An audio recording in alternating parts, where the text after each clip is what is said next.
Stickers are an incredibly important part of our business, and as we get busier and grow, they're only going to become more important. Why do we need stickers?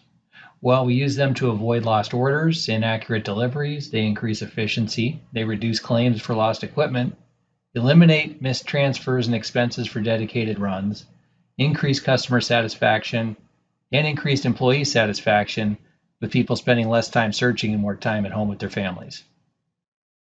So the following couple of slides, we're just going to go through what the common stickers are that we have and with a brief explanation of what their intent is and how you should be using them. The first sticker is called the inbound identification sticker. This is designed for equipment that comes in, not copiers. Copiers should have a copier sticker on them. So this would be everything except copiers. So if you pick up something at Forward Air, you would actually put down the Forward Air or the Seco Tech Trans BOL number, circle who the customer is that we are contracted with to pick up this equipment for, the date that it was picked up, the number of pieces. You can put down any special notes, what piece number it is. So if there's 3 pieces, if this is piece 1 of 3, 2 of 3, 3 of 3, and obviously the origin up at the top would be if it was picked up at Forward Air or different depots out there for that. If the equipment was delivered to our dock, we would also use this sticker. The origin would be if it was from Saya or a carrier like that. Again, with the BOL number, identify if we can who the customer is for. The little yellow box, you could put in the code number, date in, number of pieces, and notes. This sticker would be placed on every item that comes in. So if you recover 3 pieces from Forward Air, you would place these stickers on them, on the boxes or the crates, and bring that into the warehouse, place it inside the warehouse, and then put a pink cone on it for the warehouse person to inbound. The current process is we would arrive at Forward Air to drop equipment off and could put off 2 or 3 crates. Forward Air then generates the stickers for us to come back and put the stickers on the crates. If we put the wrong sticker on the wrong crate, that equipment ships to the wrong place, and Offsite ends up having to pay the cost to recover that old equipment and ship it back, which can get into the thousands of dollars.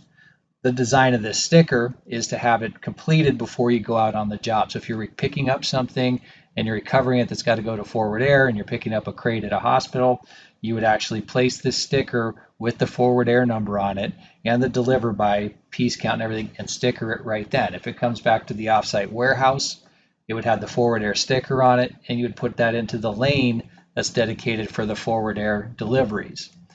So that would mean the next person who picks that up already has the Forward Air number on it. They know it's Forward Air, it's stickered for that. They would take the crate to Forward Air, and then when they get the stickers generated, they would match them up to what the sticker on the box or crate says. The Hold Do Not Dispose sticker is something that we do if we bring back crates or boxes that are not meant to be thrown out but could be mistaken as trash. They let us know, and I'll use a Carl Zeiss as an example. We're supposed to hold those boxes for 10 days after delivery, and then we can dispose of them. So in the past, we've been doing is writing not trash, so then we store that box, and that box can end up being stored for years, taking up warehouse space. By placing a Hold Do Not Dispose sticker on it, in the notes section, you can write down hold for 10 days and then put the current date. Put the sticker on it, and then that way we can go through later and see, oh, this is a 2-week-old box. We can dispose of it now. It's passed. So the Hold Do Not Dispose is very helpful. You could put, don't throw it out is what this is for. Basically, don't lose it. And you're giving some brief instructions on it. Again, this is something you would sticker every single piece of that order with. Metal scrap should be pretty self-explanatory. Again, don't anticipate that if it's just, oh, you put a sticker on one piece of a 3-piece order that will know the other 2 pieces are okay to go to metal scrap. Nothing goes to metal scrap unless it has a sticker on it. So if it's a 3-piece order that's going to metal scrap, put the sticker on all 3 pieces. Trash, very similar to metal scrap. Don't throw it out if it doesn't have a trash sticker on it. There's trash stickers at the desk right as you walk in through the roll-up doors there at the front of the warehouse. It should be very easy to take stuff off of your truck and put the correct sticker on it. So if you do have trash, please put the sticker on it identifying that it's trash. And if you're taking trash and loading it into the truck to take to the dump, please look at what you're loading to see if it's stickered. If it isn't stickered with trash, Don't throw it out. If it's going to West Tech, please place a sticker on it, and please put a sticker on every single piece that's going with it. Thank you.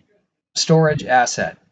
This is designed for storing copiers. So if you are bringing copiers in that are going to be stored for a period of time, this is the sticker you would place on the device and every accessory.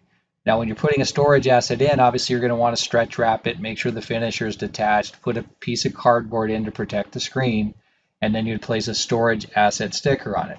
So the top would be the date in. That would be the date the device came in, you picked it up. The term, if you don't know how long it's supposed to store for, you can leave it blank or just write MTM, which stands for month to month. Referring dealer, that's the dealer who booked the order with us. You could tell on the BOL who did that under the bill to. The offsite BOL number, you're going to want to note that on there too.